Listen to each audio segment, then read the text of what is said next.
वित्त मंत्री निर्मला सीतारमण ने आम बजट 2021 के जरिए किसानों से लेकर मिडिल क्लास तक को साधने का प्रयास किया। हालांकि मिडिल क्लास के हाथ एक बार फिर से मायूसी ही लगी। इनकम टैक्स स्लैब में कोई बदलाव नहीं किया गया। वहीं करीब पौने 2 घंटे के भाषण में वित्त मंत्री ने ऐलान किया कि 75 साल से अधिक आयु वाले बुजुर्गों को ITR फाइल करने की जरूरत नहीं होगी। यह रियायत उन लोगों के लिए है जिनकी कमाई का स्रोत पेंशन के अलावा और कुछ नहीं है। यही नहीं, वित्त मंत्री निर्मला सीतारमण ने पेट्रोल पर 2.5 रुपए और डीजल पर 4 रुपए की कृषि सेस लगाने का ऐलान किया। हालांकि उन्होंने कहा कि इसका ग्राहकों पर कोई असर नहीं होगा, फिर भी भविष्य में ग्राहकों पर इसका प्रभाव पड़ने की आशंका जताई जा रही है। वित्त मंत्री निर्मला सीतारमण ने बजट में बैंकिंग से जुड़े कई बड़े ऐलान किए। अब कोई बैंक डूब जाता है तो खाता धारकों को 5 लाख रुपए तक की रकम मिलेगी। इसके अलावा नए वर्ष में उन्होंने 2 सरकारी बैंकों के निजीकरण का भी ऐलान किया। इसके अलावा रेल, रोड, मेट्रो समेत तमाम इंफ्रास्ट्रक्चर परियोजनाओं के ऐलान के साथ ही वित्त मंत्री ने किसानों के लिए भी कुछ बड़े ऐलान किए। निर्मला सीतारमण ने कृषि सेक्टर के लिए 16.5 लाख करोड़ रुपए आवंटित करने का ऐलान किया। इससे पहले बीते साल यह रकम 15 लाख करोड़ रुपए थी। साथ ही MSP को लेकर भी भ्रम दूर करने की कोशिश करते हुए वित्त मंत्री ने कहा कि देश भर में फसलों पर खरीद जारी रहेगी। उन्होंने कहा कि हमारी सरकार ने न्यूनतम समर्थन मूल्य को लागत के कम से कम गुना तक बढ़ाने का प्रयास किया है। इसी के साथ सोना और चांदी सस्ते होंगे। इसके अलावा सरकार ने कई चीजों पर कस्टम ड्यूटी को लेकर भी अहम फैसला लिया है। मोबाइल उपकरणों की कस्टम ड्यूटी 2.5% बढ़ाई गई है। इसके आने वाले दिनों में मोबाइल महंगे हो सकते हैं। इसके अलावा सोना चांदी पर कस्टम ड्यूटी घटाई गई है। यही नहीं, स्टील पर ड्यूटी कम की गई है। साथ ही हेल्थ सेक्टर के लिए हुए बड़े ऐलान किए गए। वित्त मंत्री निर्मला सीतारमण ने आम बजट में आत्मनिर्भर स्वस्थ भारत योजना का ऐलान किया है। इस पर 64,000 करोड़ रुपए से ज्यादा की रकम खर्च करेंगे। इसके अलावा सरकार ने पुराने वाहनों के लिए स्क्रैप पॉलिसी लॉन्च का ऐलान किया गया है। हर वाहन के लिए फिटनेस सर्टिफिकेट भी लेना होगा। चुनावी राज्यों पर भी फोकस किया गया है। वित्त मंत्री ने बजट में पश्चिम बंगाल और तमिलनाडु जैसे राज्यों पर विशेष फोकस किया है।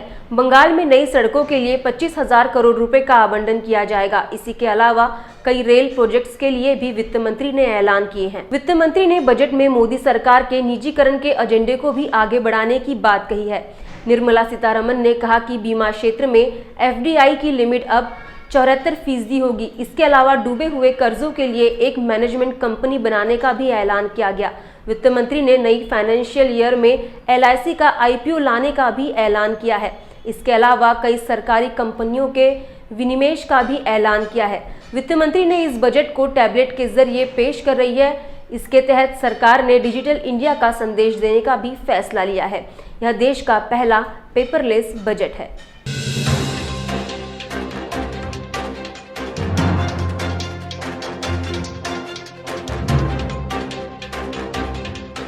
फसलों का उत्पादन खर्च निकालने की प्रक्रिया में दोष होने से उत्पादनों के खर्च के 1.5 गुना MSP देने के वित्त मंत्री के घोषणा का कोई मतलब नहीं है।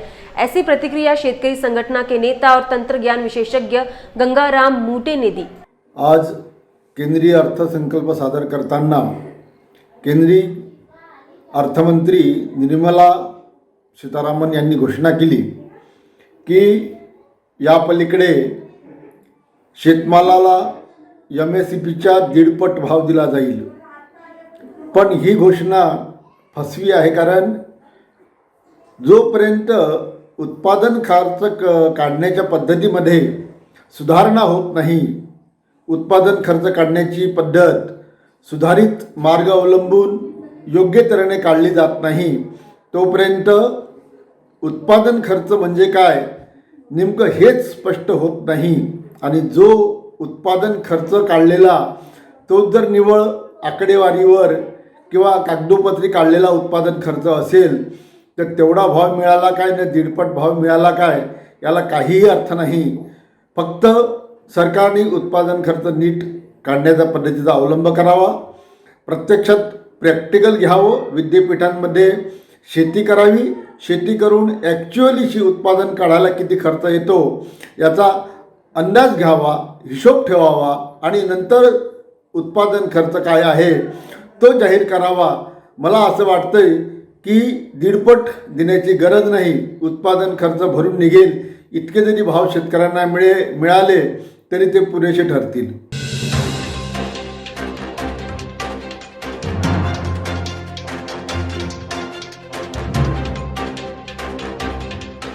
वित्त मंत्री निर्मला सीतारमन ने आम बजट पेश करने के बाद कई लोगों की प्रतिक्रिया सामने आई है. स्वाभिमानी किसान संगठन के नेता रविकांत तुपकर ने बजट पर टिप्पणी दी और भाजपा जिला अध्यक्ष पूर्व विधायक केशवराव मानकर सहित आम जनता ने अपनी प्रतिक्रियाएं दी.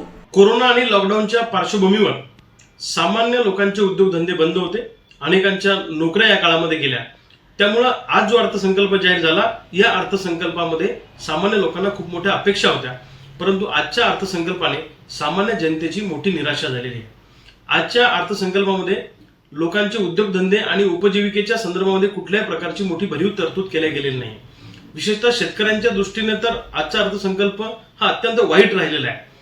केंद्र सरकारनं सांगितलं की आम्हाला पंजाबमध्ये गहू आणि तांदळाची खरेदी करण्यासाठी जास्त खर्च करावा लागला, म्हणून आम्ही जास्त तरतूद करतोय. परंतु केंद्र सरकारनं हे सांगितलं होतं याच्या आधी की आम्ही स्वामीनाथन कमिटीच्या शिफारशीनुसार उत्पादन खर्चाच्या 50% हमी भाव देऊ, परंतु प्रत्यक्षात तशा पद्धतीचा भाव शेतकऱ्यांना न दिल्यामुळे तेवढी किंमत शेतकऱ्यांकडे गेली नाही. म्हणून सरकार जे म्हणतं की खरेदीमध्ये आम्ही एवढा खर्च केला, हा दावा मुळामध्ये 100% खोटा आहे. आजच्या अर्थसंकल्पामध्ये सिंचनासाठी 5,000 कोटींची तरतूद केली. 5,000 कोटीमध्ये काय होणार आहे आणि या 5,000 कोटीतले किती पैसे एका जिल्ह्याच्या वाट्यावर येणार आहे? मध्यंतरी एक सिंचनाची मीटिंग झाली. त्या मीटिंगमध्ये राज्याचे जयंत पाटील साहेब मंत्री महोदय त्या मीटिंगला होते. त्यानंतर केंद्राचे गडकरी साहेब होते. गडकरी साहेबांनी त्या मीटिंगमध्ये सांगितलं की महाराष्ट्राच्या सिंचनाचा जर प्रश्न सोडवायचा असेल तर 17,500 कोटी रुपये लागतील. मग राज्याला जर एवढे पैसे लागतील तर महाराष्ट्रासाठी 5,000 कोटींची केलेली तरतूद ही अत्यंत तोकडी आहे. कृषी प्रक्रिया उद्योगासाठी या बजेटमध्ये काही भरीव तरतूद केल्या गेलेली नाहीये. व्हॅक्सिनेशनसाठी जनावरांच्या तरतूद केलेली आहे, परंतु जनावरांच्या चारा आणि खुराकच्या संदर्भामध्ये कुठल्याही प्रकारची तरतूद केल्या गेली नाही. दुसऱ्या बाजूला पेट्रोल आणि डिझेलला एक ऍग्रिकल्चर सेस लावला गेलेला आहे. त्यामुळं मोठ्या प्रमाणामध्ये शेतमालाची वाहतूक करताना शेतकऱ्यांचा खर्च वाढणार आहे. कापूस आणि रेशीम खरेदीच्या संदर्भामध्ये आयात शुल्क केंद्र सरकारनं लावलं, परंतु जेव्हा गरज होती तेव्हा आयात शुल्क वाढवायला पाहिजे होतं तेव्हा वाढवलं नाही. आता कापसाची परिस्थिती बरी आहे तर आता आयात शुल्क वाढवलं, ठीक आहे, काही हरकत नाही. परंतु पामतेल असेल किंवा इतर शेतीमाल असेल त्याच्यासाठी सुद्धा आयात शुल्क वाढवणं गरजेचं होतं, ते या बजेटमध्ये केल्या गेलेलं नाहीये. शेअर बाजार वर गेल्यामुळे 20% व्यापारी खुश आहेत, 20%, परंतु 80% सामान्य जनतेचं काय, हा प्रश्न या निमित्तानं केंद्र सरकारला विचारावासा वाटतो. इन्कम टॅक्स मध्ये सुद्धा सामान्य लोकांसाठी काही तरतूद केल्या गेलेली नाहीये.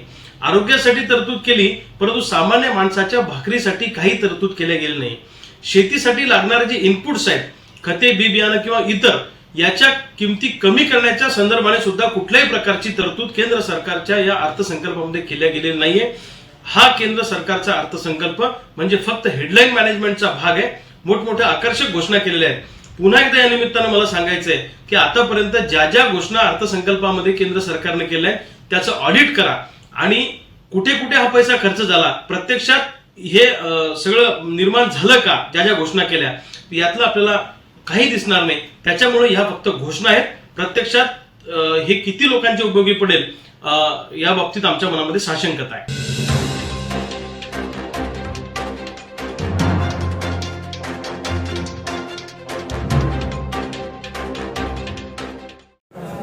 आजच्या केंद्रीय बजेट हा सर्वसामान्य माणसांना परवडणारं दिसतं आहे.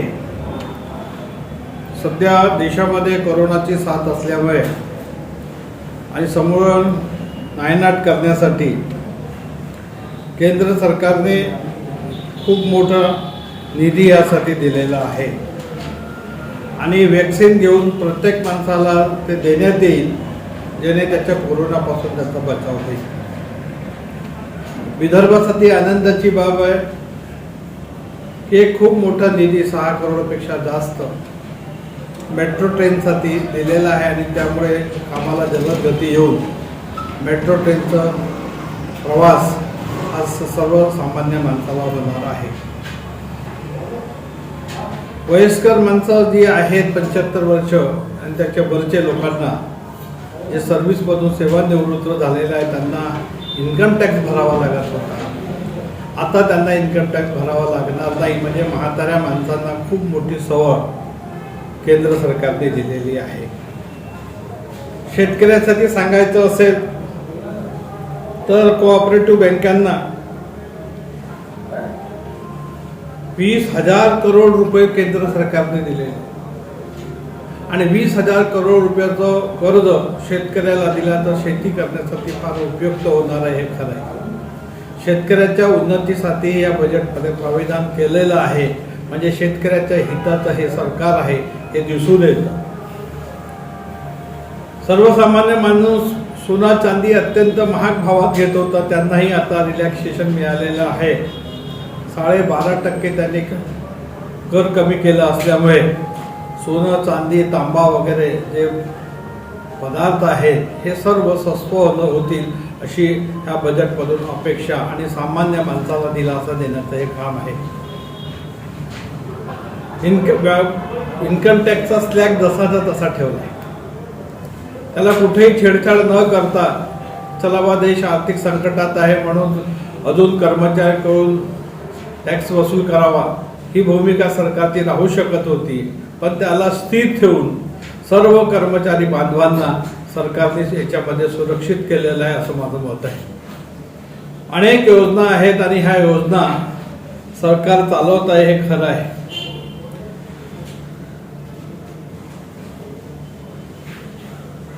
एकलव्य शाळा आदिवासींसाठी 758 एकलव्य शाळा चालवण्याचा निर्धार केंद्र सरकारने केलेला आहे आणि हे अत्यंत शिक्षणाच्या संबंधात उचललेलं पाऊल आहे. एकलव्य शाळामध्ये सर्व आदिवासी आणि आदिवासी क्षेत्रातील लोकांना त्यामध्ये शिक्षण मिळेल आणि शिक्षणाच्या दर्जातून स्टार्टअप ऑफ इंडियाचं निर्माण होईल असं मला वाटतं.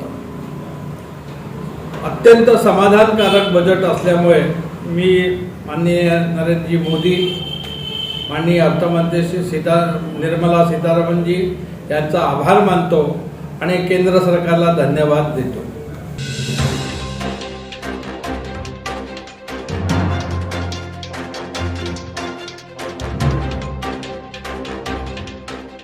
केंद्रीय अर्थमंत्री निर्मला सीतारामनने आज वर्ष 2021 आणि 22चं बजेट पेश केलेलं आहे आणि त्या बजेटमध्ये आपल्या सामान्य नागरिकांना काय वाटतं आहे, काय त्यांना मिळालेलं आहे या बजेटमधून, हे जाणून घेण्यासाठी आपल्यासोबत काही सामान्य नागरिक आपण त्यांच्याकडून जाणून घेऊया की त्यांना या बजेटमधून काय अपेक्षा त्यांच्या पूर्ण झालेल्या आहेत का. आज देशाचा अर्थसंकल्पीय बजेट सादर झालेला आहे. मोदी सरकारचा रेजिममधला दुसऱ्या टर्ममधला हा तिसरा आर्थिक बजेट आहे. या बजेटमध्ये तिसरा आर्थिक बजेट आहे आणि या आर्थिक बजेटमध्ये कोरोनाच्या या महामारीमध्ये मंदावलेली आर्थिक व्यवस्था आणि घटलेला विकास दर या सर्वांचं जेव्हा आपण विश्लेषण करतो, या विश्लेषणामध्ये या देशामध्ये जो काही वंचित समाज आहे, जो काही खालच्या स्तरातला समाज आहे, त्या समाजाची या कोरोनाच्या महामारीमुळे अतिशय कठीण अवस्था झालेली आहे आणि देशाचा आर्थिक विकास दर घटल्यामुळे आणि या देशामध्ये जी काही बेरोजगारी निर्माण झाली, त्या बेरोजगारीमुळे आणि अनेक उद्योगधंदे बंद पडल्यामुळे आजचा जो बजेट आहे खऱ्या अर्थानं महाराष्ट्राच्या या संपूर्ण राज्यामध्ये या बजेटमध्ये महाराष्ट्राला काहीच मिळालं नाही. म्हणजे महाराष्ट्र देशाच्या नकाशामध्ये महाराष्ट्र नावाचं राज्य आहे, पण महाराष्ट्रचा जेव्हा आपण विचार करतो की महाराष्ट्राला या बजेटमध्ये काहीच मिळालं नाही. ज्या राज्यांमध्ये निवडणुका आहेत, ज्या राज्यांमध्ये होऊ घातलेल्या निवडणुका आहेत, त्या निवडणुकाच्या अनुषंगानं त्या राज्याला या अर्थसंकल्पामध्ये जास्त वाव देण्यात आलेला आहे. त्यांना अधिकचा निधी त्यांना उपलब्ध करून दिलेला आहे. पण महाराष्ट्रामध्ये असा फारसा निधी उपलब्ध करून दिलेला नाही मोदी सरकारने. ज्या नागपूर मेट्रोसाठी 5,000 कोटीच्या वरती जो बजेट सादर झालेला आहे, या 5,000 कोटीमध्ये ज्या मेट्रोसाठी म्हणजे दुसऱ्या टप्प्यात जी मेट्रो सुरू होणार आहे त्याच्यासाठी जो काही बजेट निर्माण करण्यात आलेला आहे, आज आपण पाहतो नागपूरची स्थिती मेट्रो घाट्यामध्ये आहे. आणि मेट्रो जर घाट्यामध्ये असेल तर एवढा निधी दुसऱ्या फेजसाठी उपलब्ध करून देणं म्हणजे या देशामध्ये पुन्हा जे बेरोजगार आहेत, या देशामध्ये या राज्यामध्ये जे काही बेरोजगारीचं सावट निर्माण झालेलं आहे, ज्यांच्या कंपन्या बंद झाल्यामुळे ज्यांच्या हाताला काम नाही, संघटित कामगार असो असंघटित कामगार असो, यांच्या हाताला काम नाही, अशा परिस्थितीमध्ये या मोदी सरकारने त्यांना अधिकचा निधी देण्यापेक्षा मेट्रोसारख्या या उपक्रमाला, जी मेट्रो घाट्यात आहे, जी चालत नाही, तिथे एवढा निधी उपलब्ध करून देणं म्हणजे महाराष्ट्राच्या संपूर्ण जनतेचा विश्वासघात करणे होय. आमची अशी मागणी आहे की हा जो मेट्रो जी आहे, ही मेट्रो जर इथे निर्माण करायची असेल तर सरकारने पहिल्यांदा इथे उद्योगधंदे आणायला पाहिजे. ज्या नागपूर शहरामध्ये उद्योगधंदे नाहीत, ज्या नाशिक शहरामध्ये उद्योगधंदे नाहीत, अशा ठिकाणी मेट्रोला जास्तीचा निधी उपलब्ध करून देणे आणि जे कामगार असो किंवा मग मजूर असो किंवा या महामारीमुळे या देशातल्या माणसांची जी आर्थिक परिस्थिती निर्माण झाली त्यांची क्रयशक्ती वाढवण्याऐवजी मेट्रोची क्रयशक्ती वाढवण्याचा हा जो प्रकार आहे हा निंदनीय प्रकार आहे. या प्रकाराचा आम्ही निषेध करतो आहे. मग एज्युकेशन पॉलिसी असो किंवा मग एज्युकेशन पॉलिसीमध्ये जो काही निर्णय, जो काही बजेट होता, तो बजेटसुद्धा एज्युकेशन पॉलिसीला कमी देण्यात आलेला आहे.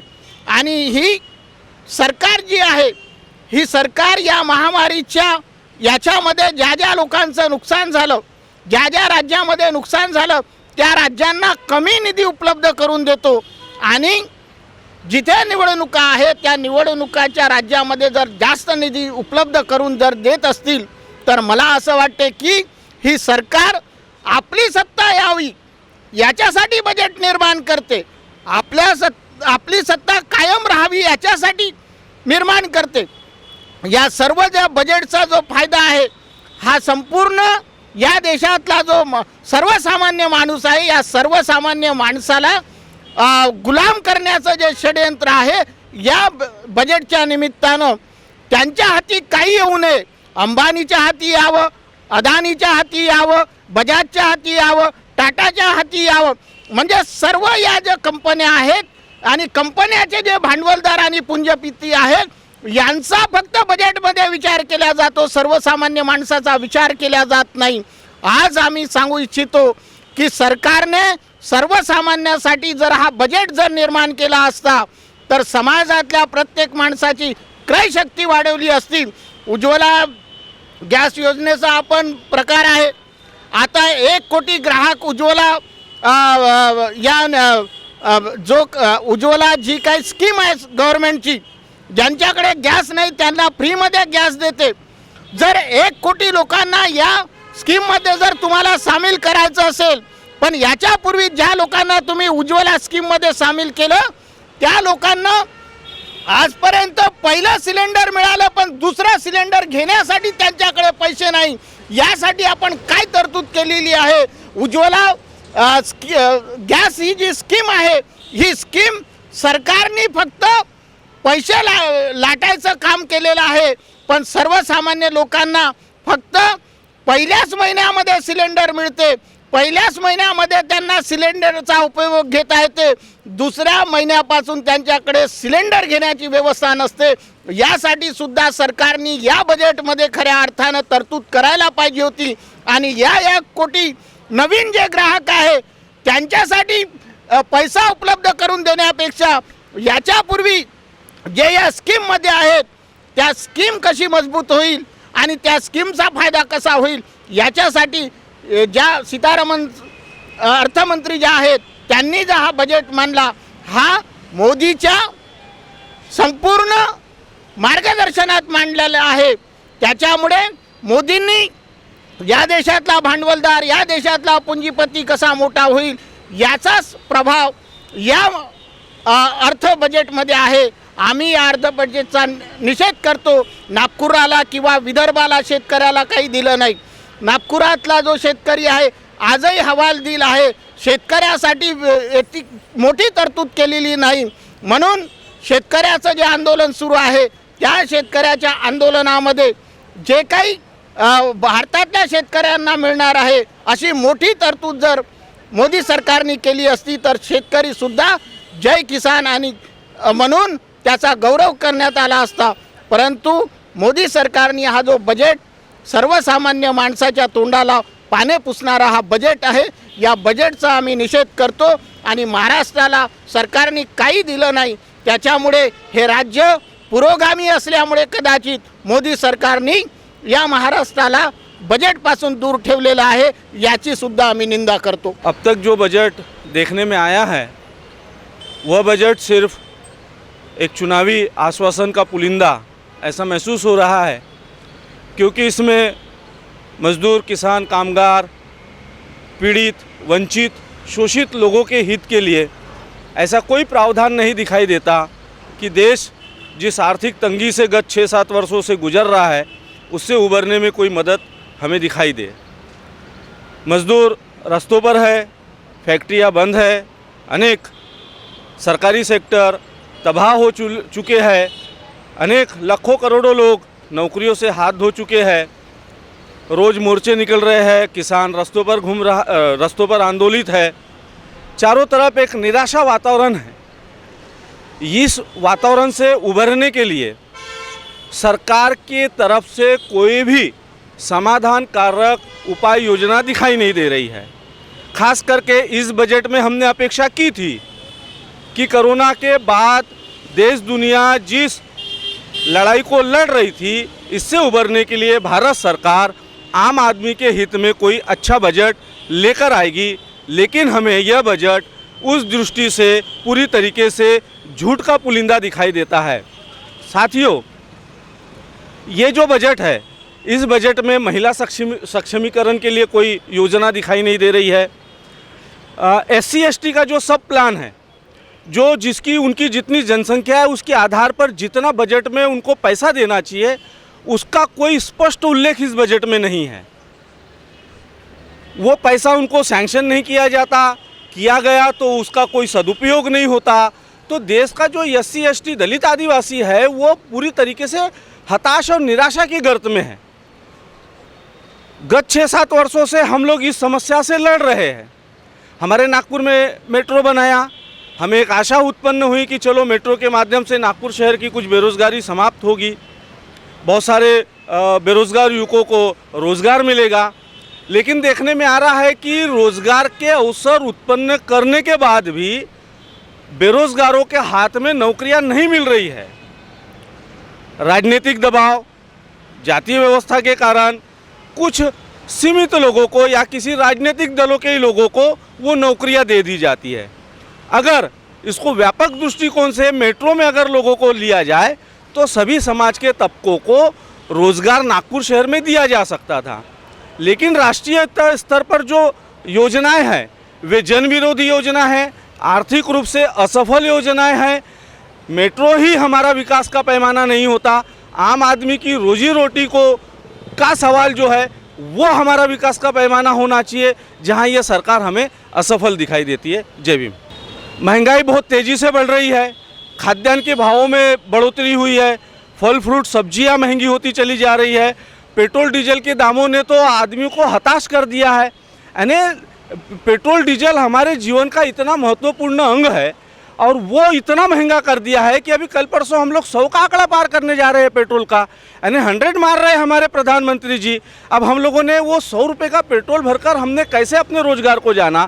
पेट्रोल के लिए सिर्फ हम हमारी 2 व्हीलर व बाइकों पर ही निर्भर नहीं रहते, तो जो 4 व्हीलर है जिससे हमारे सामानों का आवागमन होता है, वो आवागमन पेट्रोल के महंगे होने से महंगाई वो सामान महंगे हो जाते हैं, तो हमारी अन्य कीमतें भी जो सामानों की कीमतें हैं उसमें भी बढ़ोतरी हो जाती है। तो पेट्रोल डीजल की भी कीमतों को नियंत्रित करने में सरकार पूरी तरीके से असफल दिखाई दे रही है। ये जो बजट है, ये बजट में ऐसा कुछ वास्तविक गरीबों के लिए या जो एजुकेशन के दृष्टिकोण से ऐसा कुछ नज़र नहीं आ रहा है। और अनुसूचित जाति जमाती की जो सहूलतें मिलना चाहिए वो बजट में दिखती नहीं। खेतीहर मजदूर है, इनका भी नियोजन सही ढंग से इस बजट में किया नहीं, और इस वजह से जो आर्थिक दृष्टिकोण से जो पिछड़ा है वो आगे बढ़ने की उम्मीद नहीं है। बजट पिछले साल जैसा इन्होंने घोषणा की थी उसी ढंग का ये भी बजट रिपीट हो रहा है, और कुछ प्रगति होगी या आर्थिक दृष्टिकोण से मजबूत कुछ देश को मिलेगा, ऐसा कुछ इस बजट से लगता नहीं। इसलिए हम इस बजट का विरोध करते हैं रिपब्लिकन आघाड़ी की तरफ से, और सही ढंग से बजट नहीं होने से आर्थिक स्थिती देश की बिगड़ जाएगी ऐसा हमें लगता है। तर कोरोनानंतरचा हा आर्थिक बजेट नागपूरकरांना कुठेतरी निराशा देतोय असं यामधून दिसून आलेलं आहे। नागपूरकर कुठेतरी नाराज आहे। पेट्रोल आणि डिझेलच्या किमती अजूनपर्यंत दिवसेंदिवस वाढत चाललेल्या आहे, त्यावर केंद्र सरकारकडून निराशा हाती लागलेली आहे। कॅमेरामॅन विकास जीवनेसोबत अंकित डाफ, विदर्भ टीव्ही, नागपूर।